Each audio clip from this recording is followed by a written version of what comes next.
한국이 부스터샷을 고려한 내년 백신 5천만 회분 협상을 마무리하고 있습니다. 이 백신은 화이자나 모더나 백신이 될 것으로 보이는데요. 이번에 공개한 백신 협상 물량은 변이 바이러스 등에 대응하기 위한 부스터샷과 백신 허가 연령을 낮춰 접종 대상자가 늘어났을 경우를 고려한 물량입니다. 다만 내년 접종에 필요한 백신이 얼마나 될지는 현재로서 정확히 전망하기가 쉽지 않은 게 현실입니다. 백신 접종으로 형성된 항체가 얼마나 오래 유지될지 아직 알 수 없기 때문이죠. 전문가들은 현실적으로 코로나 바이러스가 사라지기는 어렵고 독감처럼 토착병이 될 가능성이 크다고 보고 있습니다. 이럴 경우 주기마다 백신 접종이 필요하게 될 것이고 글로벌 백신 기지 국가의 역할과 영향력은 더 커지게 될 수밖에 없죠. 때문에 충분한 기술력을 보유한 한국은 이미 미국과 손을 잡고 글로벌 백신 허브로 도약하겠다는 의지를 밝힌 바 있는데요. 드디어 그 목표를 달성하기 위한 본격적인 움직임을 시작해 각국의 이목이 쏠리고 있습니다. 첫 번째로 국내 백신 전반의 역량을 높여 글로벌 허브 역할을 충실히 할 수 있는 하나의 방법인 백신 위탁 생산의 폭을 넓히고 있습니다. 지금도 우리나라의 백신 위탁 생산은 상당한 수준을 자랑하고 있습니다. 이미 바이오 산업의 기술력을 통해 백신 위탁 생산에 기여하며 큰 역할을 하고 있기 때문에 한국의 본격적인 움직임에 더욱 관심이 쏠릴 수밖에 없는 것이죠. 한국은 이미 아스트라제네카 백신과 스푸트니크 V, 노바백스 백신 등을 생산하고 있었습니다. 그리고 5일 지난 한미 정상회담을 계기로 위탁 생산하기로 했던 모더나 백신의 국내 생산이 드디어 본격적으로 시작된다는 사실이 전해졌습니다. 한국이 국내외 백신 공급에서 핵심적인 역할을 하는 글로벌 허브로 발돋움할 것이라는 전망에 무게가 실리고 있는 이유입니다. 보건복지부 장관은 삼성바이오로직스가 올해 8월 말부터 모더나 mRNA 백신의 완제품 시범 생산을 계획하고 있음을 밝혔습니다. 존림 삼성바이오 사장도 지난달 공개된 톰번 코리아 소사이어티 회장과 대담에서 올해 3분기부터 백신 생산을 시작할 것이라는 입장을 밝힌 바 있습니다. 림 사장은 당시 모더나 백신 완제 충전을 넘어 mRNA 백신 기술을 바탕으로 한 다양한 플랫폼 기술 개발에 나서겠다고 말하며 mRNA 백신 기술은 광범위한 질병에 적용할 만한 잠재성이 있기 때문에 플랫폼 기술 분야를 지속적으로 확장하겠다는 계획을 함께 전하기도 했습니다. 이에 따라 정부는 올해 9월부터 백신 투자 지역을 첨단 투자지구로 지정하는 등 글로벌 기업의 투자 유치를 추진할 계획이며 원활한 백신 생산이 이루어지도록 적극적인 지원을 이어갈 예정입니다. 또 이러한 백신 허브화 정책을 통해 2025년까지 글로벌 백신 시장에서 세계 5위를 달성하겠다는 계획을 밝혔습니다. 이에 대해 각국 전문가들은 현재 백신 생산 규모로 한국이 세계 9위를 차지하고 있지만 지금과 같은 백신 허브화 정책을 적극적으로 추진한다면 충분히 5위 정도를 달성할 수 있다는 등의 긍정적인 분석을 내놓고 있습니다. 해당 소식이 공유되며 각국 네티즌들은 한국은 이미 아스트라제네카를 중심으로 많은 백신을 생산하고 수출하고 있는 신뢰할 수 있는 나라입니다. 글로벌 백신 기지로 충분한 자격을 가지고 있다고 생각합니다. 한국은 미국과 영국처럼 탐욕스럽게 백신을 자체적으로 보관하지 않을 것입니다.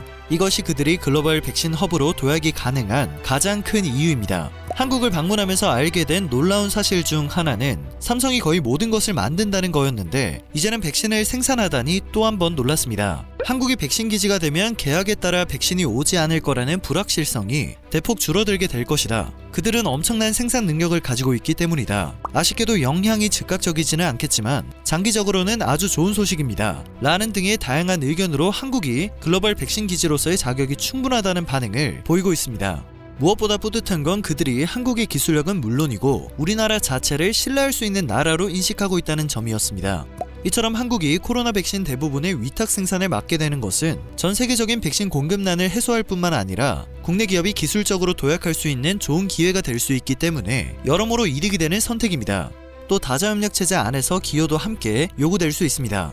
실제로 이미 한국은 G7의 한국 초청, G20, WHO와 국제 팬데믹 조약 등의 보건협력 논의에 적극 참여하고 있죠. 이러한 현상은 경제력과 기술력에서 한국이 선진국 반열에 올랐고 지난해 팬데믹 대응 성공의 경험이 국제사회에서 한국의 위상을 높이는 데 지대한 공헌을 했다는 걸 증명하고 있습니다.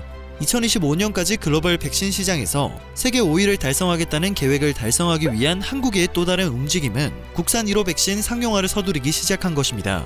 위탁 생산과 별개로 백신 강국으로 도약하기 위해서 국산 백신 개발은 필수적이기 때문이죠. 특히 4차 유행이 지속되면서 코로나 백신 접종에 속도를 내야 하는 중요한 시점이라는 게 중요합니다.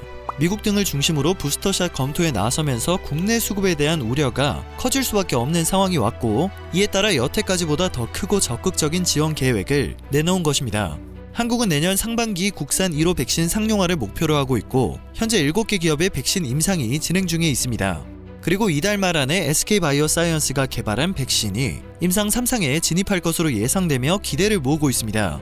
개발에 성공할 수 있었으면 하는 마음이 정말 간절한데요. 정부는 3상까지 승인된 백신에 대해서는 성공 가능성 등을 따져 성금에도 추진할 방침을 고려하는 등 백신 주권 확보를 위해 국산 mRNA 백신 개발이 절실한 만큼의 범정부적 지원에 나섰습니다. 코로나 치료제로 국내외로 엄청난 관심을 받았던 셀트리온은 아예 코로나 변이 바이러스의 예방 효과를 가진 mRNA 백신 플랫폼 개발에 나섰다고 합니다. 미국의 위탁 개발 생산 업체인 트라이링크 바이오테크놀로지사와 계약을 체결하고 차세대 mRNA 백신 플랫폼 개발에 착수한 건데요. mRNA 백신 개발에 필수적인 고유의 벡터와 3세대 캐핑 기술인 클린캡을 보유하고 있는 트라이링크는 GMP 생산이 가능한 주형 벡터 및 mRNA 공정 기술을 셀트리온에 제공할 예정이라 기대를 더하고 있습니다. 셀트리온은 트라이링크의 항원 서열 검증 기술과 함께 캐핑 기술을 활용해 차세대 백신을 독자적으로 개발하게 되는데요. 일단 임상 1상과 2상을 진행하고 향후 개량 연구를 통해 대규모 임상 3상 물질부터 자체적으로 생산할 계획인 것으로 전해집니다.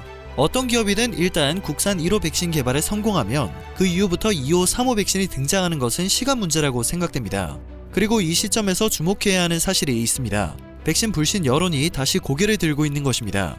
현재 우리나라는 추석 전 3,600만 명, 약 70% 접종에 안간힘을 쏟기 시작했습니다. 기존 9월 말에서 보다 앞당겨진 목표인데요. 안전한 접종을 통해 하루라도 빨리 일상 회복을 준비해 나가겠다는 것이죠. 그런데 이러한 와중 델타 변이 바이러스가 백신 접종을 뚫어낸다는 우려가 제기되기 시작했습니다. 그러나 박영준 방대본 역학조사팀장은 5일 정례 브리핑에서 델타 변이가 돌파 감염을 증가시킨다는 연구 결과는 아직 없다고 선을 그었습니다. 방대본 설명에 따르면 델타 변이 돌파 감염이 많이 발생한 것은 최근 델타 변이 검출률이 62.9%에 달할 만큼 우세종으로 자리 잡았기 때문이라고 합니다. 그럼에도 국내 돌파 감염 자체가 전체 접종자의 0.018%, 10만 명당 17.8명 수준으로 매우 적어 백신의 효과는 충분하다고 볼 수 있다는 거였죠. 방대본이 이렇게 적극적으로 진화에 나선 것은 백신 불신을 선제적으로 차단하기 위함입니다. 실제로 우리보다 일찌감치 백신을 도입했던 미국은 최근 백신 불신으로 집단 면역 달성에 애를 먹고 있습니다. 국제 통계 사이트 Our World in Data에 따르면 미국은 지난 5월 25일 코로나 백신 1회 이상 접종자들이 1억 6,400만 명을 기록하며 인구 대비 50%를 넘긴 바 있습니다. 그러나 백신 불신 영향으로 이후 접종률 속도가 늦어지면서 8월 3일까지도 인구 대비 58.5%에 그쳤습니다. 접종 완료 비율은 50.3%라고 하죠. 접종 속도를 올려야 하는 시점에서 백신에 대한 불신이 생겨나는 것이 얼마나 큰 장애물로 작동할 수 있는지 알 수 있는 대목입니다. 이렇게 백신 불신 여론이 다시 고개를 들고 있음에도 다행히 최근 여론조사에서는 한국 국민의 91%가 접종을 희망하고 있는 것으로 나타났습니다. 국민들이 이제는 불신이나 이로 인해 조성되는 불안감에 잘 흔들리지 않으며 접종 의지를 보이고 있는 것으로 보입니다. 한국의 방역도 정말 찬사를 많이 받고 있지만 그 중에서 한국인들의 시민의식은 대단하다고 생각됩니다. 지금까지도 앞으로도 위기를 극복하는 가장 큰 원동력이 되지 않을까 싶습니다. 오늘 전해드릴 소식은 여기까지입니다. 영상이 정보가 되셨다면 좋아요와 구독 한 번씩만 꼭 부탁드립니다. 늘 새롭고 유익한 뉴스를 전하는 로버튜브 되겠습니다.